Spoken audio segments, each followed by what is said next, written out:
Okay, excuse the background noise. But this is going to be a video on the Philadelphia 76ers giving Doc Rivers a 5-year deal. Now, I'm going to give a little bit of a dialogue before the start of the video, but I've always had issues with the Philadelphia 76ers deciding to stick with Brett Brown. I've let those feelings be known in multiple videos, and I also expressed why, because I think Brett Brown did a disservice to uh, Markelle Fultz. I think he's the reason why Markelle Fultz didn't work out in Philly. Now that Markelle is getting adequate coaching from, I believe the coach of Orlando is still, what is his name? It was the coach from Charlotte. Crap, I don't forget his name. But now that he's getting adequate coaching, we're starting to see Markelle Fultz play almost at an all-star level. I think he still struggles with some consistency, man. But I think what this kid has been able to do from where he was in Philly to now is pretty remarkable. I think that he showed that if with the right coaching early on in his career, this kid could have possibly been an all-star within the first, within the first 2 or 3 years of his career. He could have been an all-star. But yeah, it took some time for him to find his feet, and that's because of Brett Brown. Okay. I also thought the way Brett Brown coached the Sixers was ludicrous. To have now having Ben Simmons at the point guard position, although I think it gives you a tremendous advantage size wise, defensively, and also driving to the rim because most small guards wouldn't be able to stick him. Okay, he pretty much would just be able to run straight to the basket. They wouldn't be able to stop him. Um, but I also thought that left you vulnerable because now you have to have a power forward out there along with Ben Simmons at the point guard, along with Joel Embiid, and Ben Simmons can't shoot. Now, if Ben Simmons could shoot, at least be a knockdown mid-range shooter, but also hit hit the three occasionally, I think that he would have provided a much more volatile mix to that. But he can't shoot at all. Like, he has really no range when it comes to shooting. So it's like, yeah. I always thought that if you move him back to the power forward position, let him do work down low, and you bring in, not do work down low. On offense, he will probably still be the facilitator, but if you bring in a point guard that could shoot the three ball, and you have Ben Simmons at the 4, you have Joel Embiid at the 5, now you have three, you have three, you have a wing guy and two guards that could pretty much stretch the floor with their shooting ability. That gives you more, because Al Horford is not going to be that for you. I don't know what they were thinking, but okay. But yeah, now they bring in Doc Rivers. I got to see what Doc Rivers does. Do I think he'll get the Sixers to the NBA Finals? No. I think what he was able to do in Boston pretty much shook up the league. Like, Danny Ainge shook up the league, not Doc Rivers. Danny Ainge shook up the league when he traded for Kevin Garnett and Ray Allen, brought them over to Boston. No one saw it happen. No one saw it coming, and when it happened, it pretty much took the league by storm. This is why they went from the worst team in the NBA, because they had a chance to draft Kevin Durant, but they gave that pick up to the Seattle Supersonics for Ray Allen, and they went from a 24-win team, I believe, to a 62-win team, which is still the biggest turnaround from one year to another. As far as from worst to first, and it pretty much caught the league by storm. And if they wouldn't have won that title that year, I don't think Boston would have won that title during that stretch, because when you got to the Lakers and Celtics finals with Kobe versus them, and Boston had that series. Boston had the series, but when Kendrick Perkins, that just showed how valuable Kendrick Perkins was. Even on a team with Rondo, Ray Allen, Paul Pierce, Kevin Durant, Kevin Garnett, Kendrick Perkins was a huge advantage for us. I mean, as far as physicality, as far as rebounding and low post defense, and possibly with screens and stuff like that. Possibly he was an X factor on that team, because when he missed Game 7, Boston lost almost embarrassingly. They only lost by like 4 points, but it was such a low scoring game. Yeah, it just it looked like no matter how much they tried to fight, they just couldn't get the job done. Now I spent 5 minutes talking, but let's get to the video. Winning the East with Embiid and Simmons. I cannot. The East is getting better. Giannis is going to get better. Who knows what the moves they're going to make. Heat are up and coming. Boston is young. They're going to get better. I just think Kemba was kind of nicked at the end of the year. That's why they started resting him down the stretch, Skip, and he never regained that in the bubble. But Tatum and Jalen. Now I'm gonna say this. I don't think these playoffs really count. Let me change that. I think there's going to be a major asterisk next to this playoffs, because with this bubble, with the layoff, the 5-month layoff, they wasn't really able to end the season properly. They wasn't able to go into the playoffs properly. Nobody has home court advantage. And when the Phoenix Suns could come back and go undefeated in the bubble, yeah, I think there's something really off about the bubble, okay? The Phoenix Suns went 8-0 in the bubble. Phoenix Suns, who are perennially terrible. The Phoenix Suns went undefeated, 8-0. They beat the Clippers. They beat some other really good teams. 8-0. The Clippers looked horrible this playoffs. They looked horrible. All playoffs, they just looked horrible. They didn't look anywhere near as good as they looked during the season. The Lakers had probably the easiest road to the finals. Miami, do I think Miami could hold up this level of play? No. I would not be surprised if the starter of next season, if it starts the way any other season would normally start, I would not be surprised if the Miami Heat is a first-round exit next year. So, yeah, these playoffs were not normal at all. Now, let me just give a quick word on Joel Embiid and Ben Simmons. I've said this before. Joel Embiid has serious conditioning issues. I don't think he takes the game seriously at all.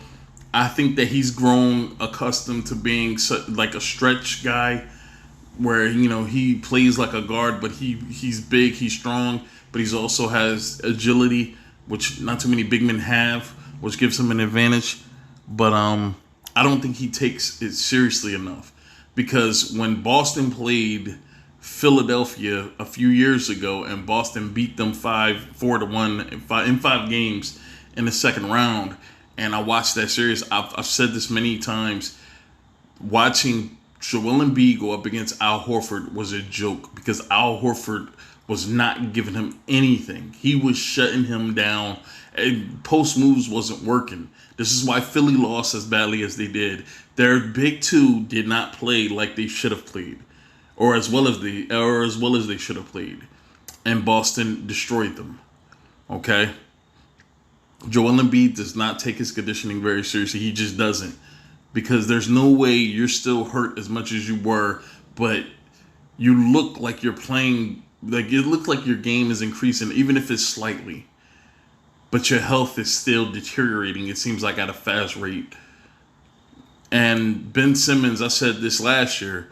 People have gotten into a comfortable spot where they keep praising Ben Simmons and talking about how great he is and how great he could be, and all this other stuff. Ben Simmons hears these things, and you know what happens to a young guy who's extremely talented, but he has all these people telling him how great he is?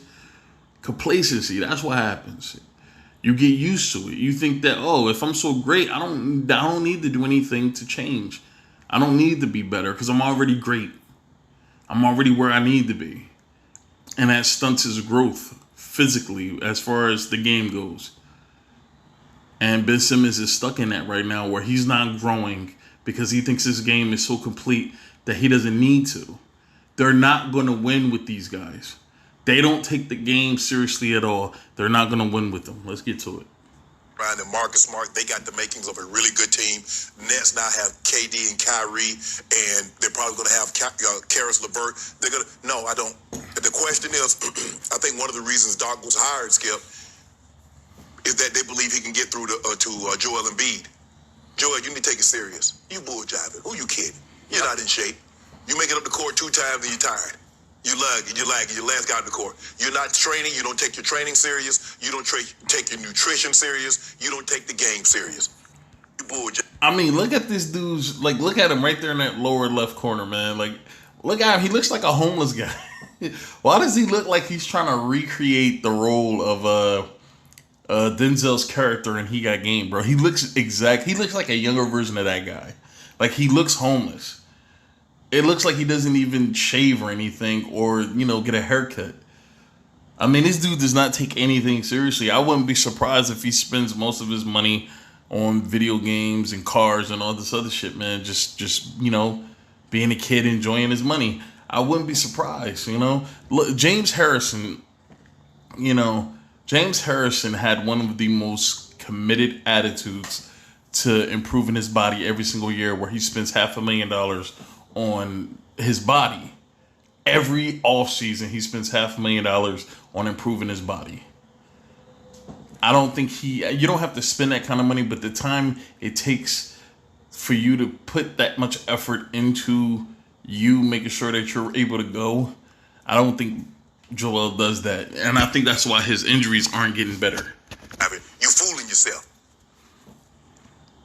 It's hard for me to see how you can take the next level until Ben Simmons can shoot a jump shot. Skip, how can I say, man, he could be a great pitcher? Ben Simmons should have had a jump shot at least 2 years ago. At least 2 years ago. He should have developed at least a mid-range jumper. I said after they lost against Boston, I said if Joel Embiid calls up Steph Curry or one of these phenomenal shooters out there, or even old shooters, like shit, you could call Curry's dad. Just call somebody that that can shoot the ball, that can help you work on your jumper. He should have did this at least 2 seasons ago.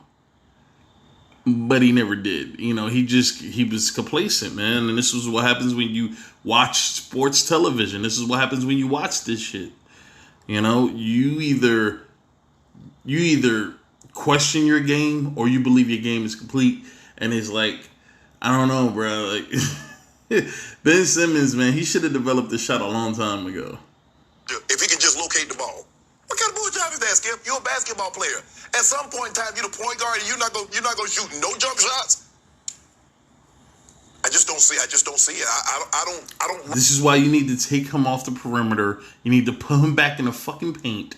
Excuse my language. You need to put him back in the paint. This is why I gotta wait to see what Doc Rivers does.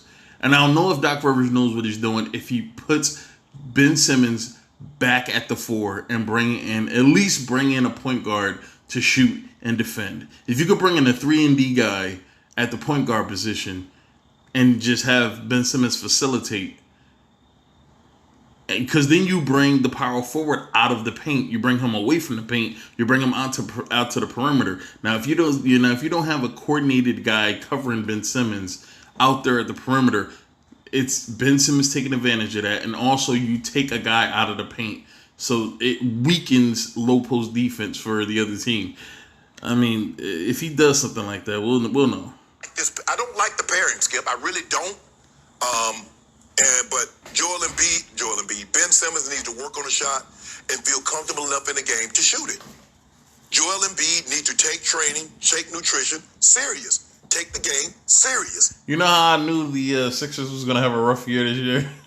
When Ben Simmons shot a 3-pointer at the buzzer and made it, and damn near the entire arena erupted in cheers. Bro, I was like, yeah. It's not good for Philly this year, man. And he can't be missing 20 games a year, Skip. He'll play 2 games and then he's out a week. He'll play 5 games and then he's out 4 games. That's unacceptable. So can I? People talk about Kawhi Leonard's load management, man. Joel Embiid is load management, bro, because he's been on load management ever since his second year. Like, they should just change the name to, give him the Joel Embiid treatment. You know, just give that to him. Because he's been on load management ever since his second year, because he was injured his first year. And they had him on minutes restrictions and load management ever since his second season. See them winning the East? No. To make a long story short, no. Can I see them winning the East? Yes. Skip don't know what the hell he's talking about. I believe in Doc Rivers. I always have. And this is why I started off the video saying that. I think Danny Ainge had everything to do with Boston winning that title in 2008. I think Doc Rivers had very little to do. And that's because ever since then, Doc Rivers has never had a team that has never had the expectations of making it far in the playoffs or haven't played it like they could make it far in the playoffs. He's never had a team that hasn't either had the expectations or played. I mean, even when they lost Chris Paul, DeAndre Jordan, Blake Griffin, and, you know, they had a bunch of pretty much no-name guys, like, well, not no-name, but just like, you know, a lot of role players on that team, they still performed up to snuff right before they got Kawhi there. They made the playoffs and the Lakers didn't, but they didn't have a star to get them there. And they still put pressure on the Golden State Warriors to in their first round, man, where they really looked like they were threatening beating the Warriors in the first round. So Doc Rivers has never had a team that couldn't, you know, get the job done. But he has never gotten the job done. Like this year, this was supposed to be the Clippers' year to at least get to the finals. Or at least the Western Conference Finals. Have they ever made it to the Western? I don't think so. I don't think they've ever made it to the Western Conference Finals. This was their chance, and he couldn't get it done. I think Doc Rivers is a good coach. I think he has a great attitude, but I think he is incredibly overrated as a coach. He's my Mike Tomlin in the NBA. Doc Rivers is Mike Tomlin. Has the greatest attitude. He has a lot of respect, but the teams that he inherits kind of makes his job easy. Okay? It's not that he's good at the job. It makes his job easy to do. Okay? Because getting Kevin Garnett and Ray Allen and having Paul Pierce and then you get Rondo. Danny Ainge did a great job. He traded for Rondo. Traded for Rondo from Phoenix. Got Rondo there. Rondo became a starting point guard. And then you wheel and deal and get two stars still somewhat there. And then you form them with the star that you already have. Now you got 3 stars. You have an up-and-coming star. And then you have all these role players that it was the perfect storm for that team. It was the perfect storm. Doc Rivers, all Doc Rivers had to do was not fuck up the job. That's it. That's all he had to do. Believe in Joel Embiid much more than you do. I agree with everything you just said, but I have seen it come to pass. But this move for Doc Rivers, I think it breeds desperation. Philly's desperate. They have these 2 young guys who could be stars if trained right, if mentored right, and they wasted all this time with Brett Brown. They should have let Brett Brown go like 2 years ago. They wasted all this time with Brett Brown. Now they have to find a way to make this shit work before the clock runs out. Either these 2 guys decide to leave or they get to a position where they would have to trade one of them. They have to find somebody that could get through to them. Now, if this works with Doc Rivers, now they got him locked in for, multiple years. They don't have to worry about bringing in another coach or renegotiating. You're hoping for the best. I'm hoping for the best move. But yeah, no, I don't think it's gonna work. Where you can see what he is a nuclear weapon. Yes. When he is right. He is about as right as anybody in the game. He can go 40 and 20. He can make 3-point shots, which he takes too many, but he can make them. Yes. And he can make 80 to 85% of his free throws, which is extraordinary for a man that big. Right. You've got all of that operating if he ever gets somebody to push the right button for him to take it seriously on and off the court. And Wow. I mean, I think that's a huge indictment on him because Joel Embiid really looks like a fun guy. He looks like a guy who's just enjoying his life right now, and he looks like a guy with great energy that you would just want to be around. But this is a huge indictment on him because as a basketball player, he has all the potential to be one of the best in the NBA, but he just doesn't have the attitude, man. And when you have all of the advantages you need, he's 7 foot, he moves like he's 6'8". I mean, this dude has shooting ability anywhere on the floor, it seems like. And he's, he's physical against weaker opponents down low, but he's still good down low. Not great, but good. Joel Embiid has the recipe to be something special. I'm not talking about like a Shaq, but he has the recipes of being something special down low. Or just as a basketball player, period. But yeah, the attitude, man. The attitude is what's preventing him from doing that. And I could say the same thing about Ben Simmons, man, because his refusal to advance his game to the next level is a huge indictment on him. But okay, I'm hoping that Doc is that guy. Okay. All right. If anybody can get through to him, I believe that a man with Doc's credentials, with his deep background, with his rings and his ring and his Personable. he is so personal. He can reach. And remember, he got. You see, it sounds like they're describing Mike Tomlin. It sounds like they're describing him. Head to toe, they're describing Mike Tomlin. Mike Tomlin is a player's coach who he's not too old that he can't relate to his players, but, he commands respect. He seems like the kind of guy that commands respect and he gets respect. But is he a great head coach? No. Is he good? Sure. Yeah, with the right pieces and, at the right moment, it's like right time, right place. Sure, he can get the job done, but the pieces just doesn't seem to be falling their way. That's this problem with Mike Tomlin. That's the problem with Doc Rivers. The best year ever out of Tobias Harris was he can go 20 a game for you. He can go 20-7 for you. That's what he did for Doc's Clippers. Mm-hmm. So you look at this, and then the other button he has to push is in Ben Simmons. Yes. He's another one. I'm not sure if he really cares about this or not. He's a walking triple-double. Oh, is he? And he's a tremendous defensive player. He's first team all defense. First team all defense. When all you got to do is get 5 layups, it's not hard. It's not hard to be that talented and get triple-doubles, man. All you got to do is hit 5 layups against guys that are damn near a foot shorter than you are. Like, all you got to do is just go down, lay the ball up 5 times in 60 game minutes, and you have your 10 points. Now all you need is 10 rebounds and get 10 assists, which isn't hard when Joel Embiid and Ben Simmons are able to draw in defenders or draw attention. Like, it's not hard. But, yeah.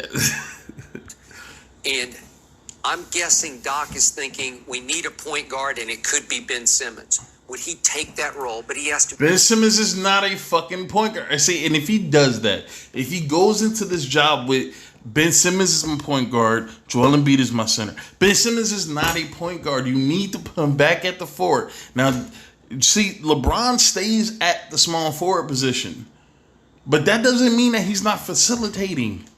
That does not mean that he does not LeBron will still facilitate. But he takes over the power small forward position.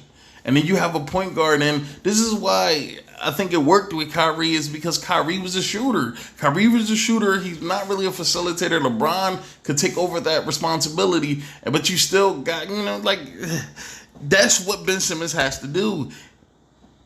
And if Doc can do that, I think he'll be successful. But if he keeps Ben Simmons at that point guard position, he'll fail. I'm sorry, he just will fail. This team will fail because there's something throwing this chemistry off, and it's the 2 guys who are your linchpin. It's your 2 linchpin guys that are throwing the team off. be able to make if you dare him to shoot that shot, you got to make a few of them. You're right. Or you're going to become a I mean, liability. Doc was a point guard. He was a point guard. So my. But Doc was a shooter. And Doc was like, what, 6'4", 6'3", 6'4"? Like, he's not 6'11", masquerading as a point guard, but he's really a power forward. Like, that wasn't Doc's game. Doc was a facilitator. Doc was a small ball, like, he was a small guard facilitator who could shoot the ball. All right? So, bro, stop comparing these two. They're not the same. Jesus. Point is, Al Horford is still there. Josh Richardson is still Skip. there. Okay, but they Al got Horford, why, Skip? Okay, but Josh Richardson might. Al Horford needs to go. They need to get out from under that money. They need to send his ass somewhere. Send him to a team. Send a draft pick to a team, or a couple draft picks to a team that can take on his contract. So that way you could cut bait on that and bring in a fucking point guard that can shoot the 3-ball and play defense. Like, come on, man.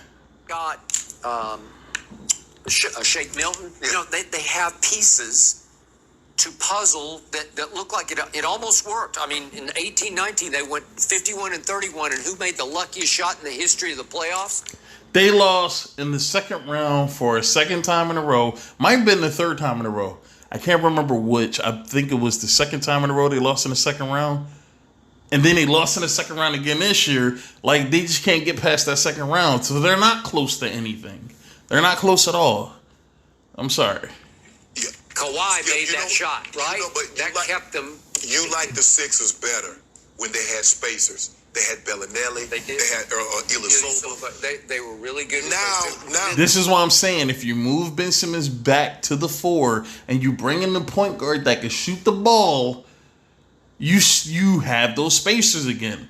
Because, well, first of all, Josh Richardson should be coming off the bench. This dude should not be a starter in the NBA. Josh Richardson has been in the league for like 6 or 7 years, and I'm always looking for him to break out. Him and Justice Winslow in Miami, I was always looking for them to step their game up, and he never did. And now he's just comfortable in his role as he's a serviceable starter, but this dude could be a phenomenal role player off the bench, man. He could be to have this guy in your second unit.